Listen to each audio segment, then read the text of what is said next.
हमारी कमाई थोड़ी ही सही, एक बेटी का ही तो बोझ है हमारे सर पर, वो किसी तरह उतर जाए फिर हमें क्या चिंता मिठू जी। दिन रात काम करते हैं। मैं सोच रहा हूँ किसी तरह जग्गू को विदेश पढ़ने के लिए भेज दूँ। अभी हमारे सर पर बेटी का बोझ है, पहले मुन्नी की शादी करके ये बोझ सर से उतार दो, फिर जो दिल में आए करना। बोझ बोझ बोझ, मम्मा ये सब बेटियों को बोझ क्यों समझते हैं? क्योंकि बेटी ये पक्षी अभी तक समझ ही नहीं सके कि बेटा बेटी एक समान होते हैं। बेटियां बोझ नहीं होती, बल्कि उन्हें इस काबिल बनाए कि वो एक परिवार का बोझ खुद उठा सके, जैसे मेरी मम्मा। हाँ, मैं अपनी बेटी को इस काबिल बनाना चाहती हूँ कि वो अपना बोझ खुद उठा सके। गौरी कवि की बेटी भागी भागी चिड़िया के पास आती है। आंटी आंटी, मेरी मम्मा मेरी अभी से शादी करना चाहती है। ये सुनकर गुड़िया हंसने लग जाती है। तुम्हारी शादी? मगर मुन्नी तुम तो अभी मुझसे भी छोटी हो। पापा कहते हैं कि मेरी शादी का बोझ उतारकर जग्गू भाई को कामयाब पक्षी बनाएंगे। मैं बात करती हूँ गौरी से, अभी आप बहुत छोटी हो, अभी से उन्हें आपकी शादी की क्या चिंता है। फिर चिड़िया गौरी की बेटी मुन्नी कवि के साथ जाती है। गौरी, अभी मुन्नी छोटी है, आपको इसकी शादी की इतनी क्यों जल्दी है? अच्छा रिश्ता मिल रहा है, कल क्या मालूम कोई अच्छा कौवा मिले या ना मिले। इतनी छोटी सी उम्र में अगर तुम मुन्नी की शादी कर दोगी तो कल ये कैसे अपने बच्चों को संभालेगी, कल कैसे अपने घर को संभाल सकेगी। अभी इसे सीखने दो। चिड़िया, तुम यहाँ से चले जाओ, ये हमारे घर का मसला है, हम बेहतर जानते हैं। जब मेरी शादी हुई तो मेरी उम्र भी थोड़ी थी, इसीलिए तो आपके पहले 3 अंडे खराब हो गए थे, क्योंकि आपको जानकारी नहीं थी कि अंडों की रक्षा कैसे करते हैं। पापा, मैं अभी। बस बहुत हो गया, चिड़िया चुप करके यहाँ से चली जाओ। फिर चिड़िया वहाँ से चली जाती है और दूसरे दिन गौरी मुन्नी की शादी करती है। मम्मा, गौरी आंटी ने बहुत जल्दी की मुन्नी की शादी करने में।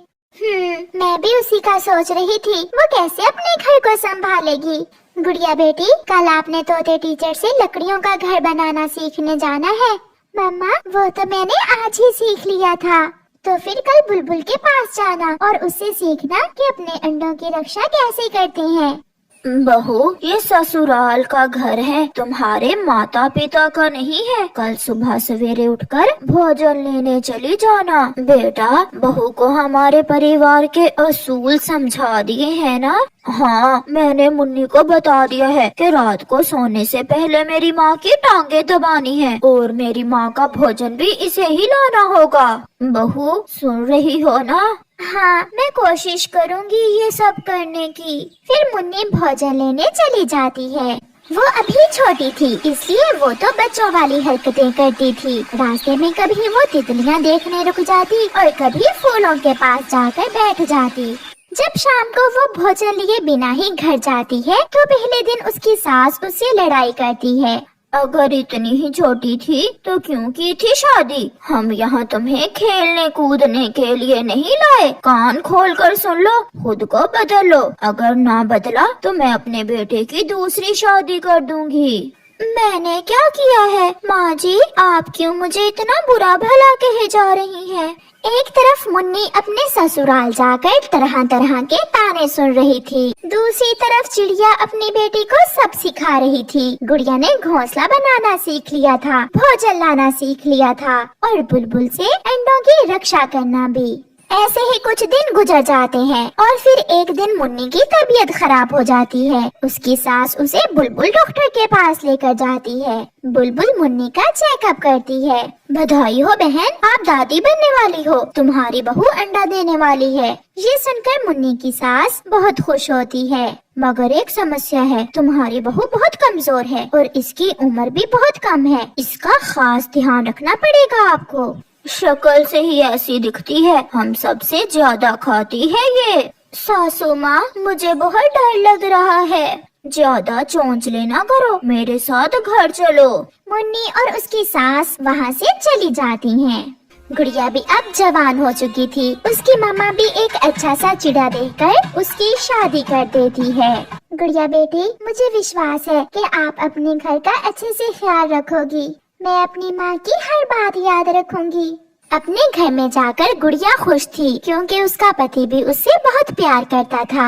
कल हम दोनों झरने पर जाएंगे। वहाँ से हम लकड़ियाँ भी ले आएंगे और हम अपने घर को थोड़ा बड़ा करेंगे। क्या आपको घर बनाना आता है? ये सब मैंने सीखा हुआ है। मुन्नी दिन ब दिन बहुत कमजोर होती जा रही थी। ऐसे ही 10 दिन और गुजर जाते हैं और फिर एक दिन मुन्नी की तबीयत ज्यादा ही खराब हो जाती है। उसका पति उसे उसके मैके छोड़ आता है। चिंता ना करो बेटी, जब मैं अंडा देने वाली होती थी तो मेरे साथ भी ऐसा ही होता था। जब अंडा आ जाएगा तो सब ठीक हो जाएगा। मगर माँ, मुझे बहुत चक्कर आते हैं, उड़ा भी नहीं जाता। कल तुम्हारे पापा के साथ बुलबुल के पास जाएंगे और दवा ले आएंगे। रात हो जाती है और रात के समय मुन्नी की तबीयत बिगड़ जाती है। कौवा और कवि उसे लेकर रात को ही बुलबुल के पास जाते हैं। गौरी, ये सारी समस्या इसकी छोटी उम्र में शादी करने से हो रही है। जो होना था वो तो हो गया। बुलबुल, आ मेरी बेटी को बचा ले। मैं अपनी पूरी कोशिश करती हूँ। बुलबुल मुन्नी को दवा देती है, इंजेक्शन लगाती है, सब करती है, मगर मुन्नी को बचा नहीं सकी। मुन्नी मर जाती है। गौरी और कालू रो रहे थे। न अंडा बच सका और न ही अंडे की माँ। मैंने बहुत कोशिश की। मेरी बच्ची अभी बहुत छोटी थी जब मैंने उसे बिहा दिया और वो अपनी जिंदगी की खुशियाँ देखने से पहले ही इस दुनिया से चली गई। वो घर चले जाते हैं। सुबह हो जाती है। कालू कौवा अभी तक रो रहा था। गौरी, जग्गू तो विदेश पढ़ने चला गया, मगर मेरी मुन्नी मुझे छोड़कर चली गई। अगर उस दिन चिड़िया की बात मानी होती तो आज मेरी मुन्नी मेरे साथ होती। फिर ऐसे ही कुछ दिन गुजर जाते हैं और गुड़िया एक सेहतमंद अंडा देती है, जिससे कुछ दिनों बाद एक सेहतमंद बच्चा निकलता है। गौरी बहन, मैं नानी बन गई हूँ। मेरी गुड़िया के अंडे से बेटा निकला है।